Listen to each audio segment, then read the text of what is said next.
So I heard a lot of things about Miami before coming here, and first impressions, Miami is a mix of like Las Vegas and Mexico in my opinion. When we first landed, I just saw the most gorgeous orange sunset ever. And then the city is giving concrete jungle, very flashy. I cannot wait to see the beach because I have a feeling that will be the best part. People definitely live for the bag here, if you know what I mean. I can totally see how it's the info coach and like entrepreneur central. I think they should be able to tell you sitting on the floor. So I'm from Canada, right? And people usually smile a lot and they're very bubbly when they talk. But right when we get into our Uber, this man was like straight face, doesn't talk to us the whole ride. I don't know if that's a regular occurrence in Miami. People are definitely a little bit more closed off and maybe colder, but in a cool way. Our Uber driver also dropped us off like a block from where we were supposed to get dropped off. I don't know if that was our fault, we put it in the wrong address, or if he just hated our guts, or could tell we were like tourists. I'm just gonna make a video about complaining about my No. Today we're meeting with Ace's finance consultant. Ace is my brother, and I'm just gonna come tag along and see where the day takes us.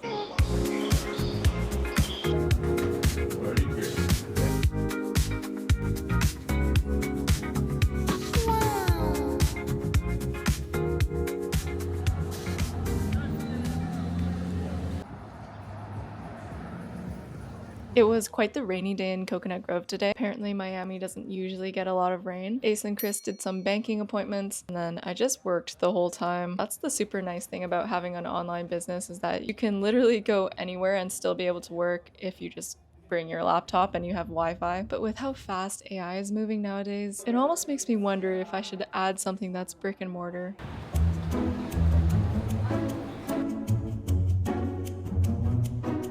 Meet our friend Andrew at a place called Motec Brickle.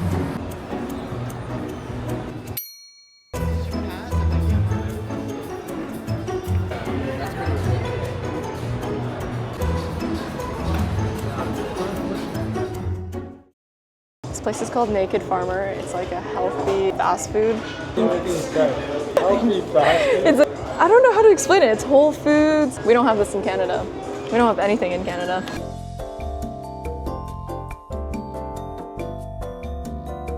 Morning guys, I feel kind of cooked today. It's day 2 in Miami. I slept until 12 o'clock, which like if you think about it, I'm from the Pacific Standard Time Zone and Eastern is 3 hours ahead. So technically I did wake up at 9 a.m.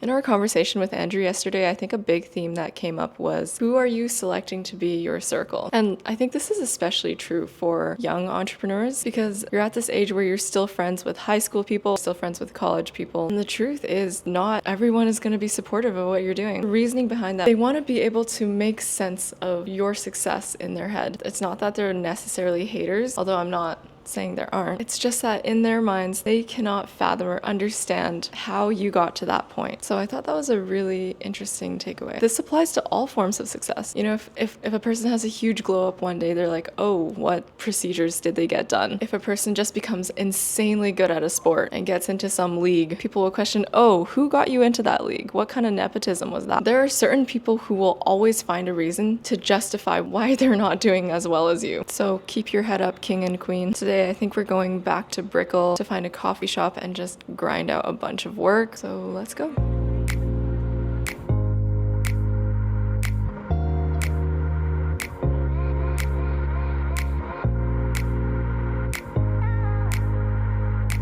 We just got to the meeting lounge of our apartment and I lock in and do some work.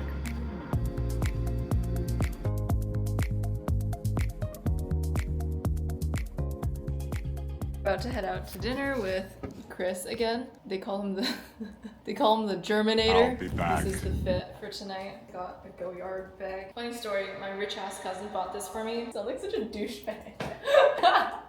We walk into the Go Yard store together and she asked me, she goes, what color? And I said, oh no, I don't want a bag. She says, if you don't pick, I'm gonna pick one for you. I feel so tired. Okay, let's go.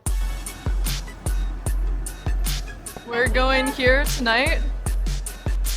This is where we were yesterday.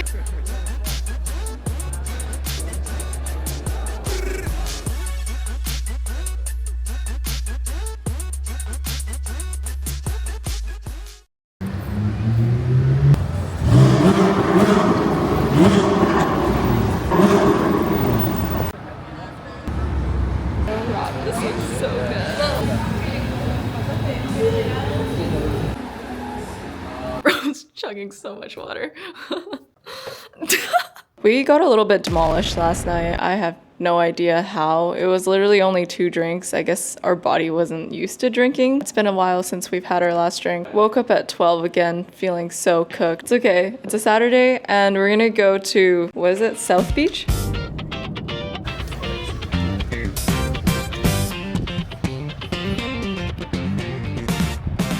See that? They're running ads on the water. I once heard from someone, maybe it was Gary Vee. I think he said something like, there is no positive ROI in not being yourself. There's no benefit in being pessimistic and right, so you might as well be optimistic. A lot of better things will happen.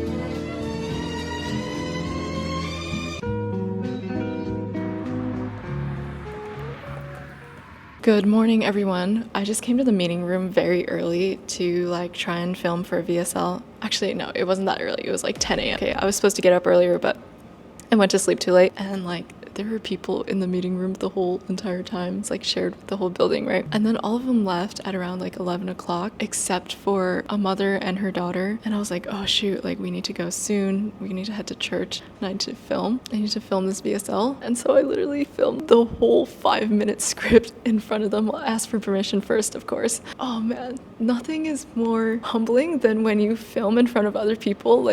You already know the thoughts that's running through their minds. This girl is some freaking crazy course seller. Of course she's in Miami. What is she gonna do, rent a Lamborghini today and show it on her channel? Yeah, let's go. I'm ready. Okay, we're off to church.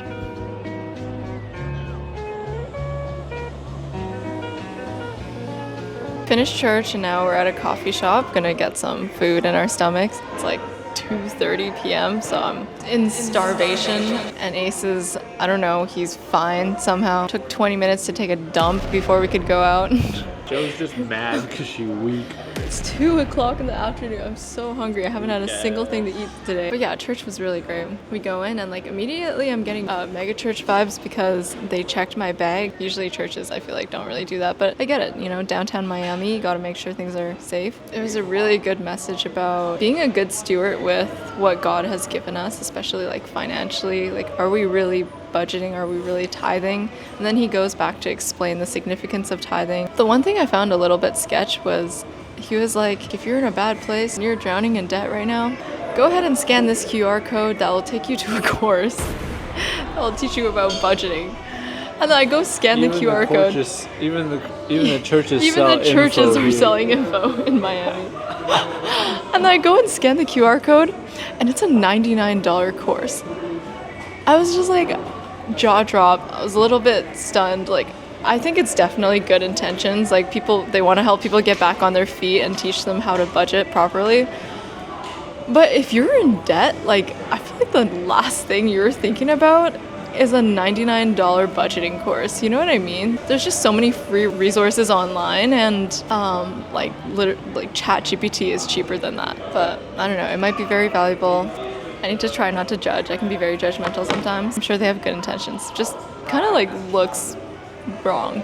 I'm always scared to bring up the fact that I'm Christian to people because when I wasn't Christian, I feel I would place unrealistic standards on people who were Christian, who did proclaim the gospel and kind of, hold them to a higher standard. I think I realized that we are all just sinners and I just didn't want to seem like a hypocrite to other people because I'm nowhere near to being perfect or even just being a good Christian, sometimes I struggle with a lot of things still. But now I think there's just such value in being openly transparent about everything. In the beginning, you have to do everything. You have to learn all the skills and you have to do everything because you can't afford to hire anyone, right? Mm-hmm. As you make some more money, what you have to do is actually unlearn that level of control. You have to learn to let go of things.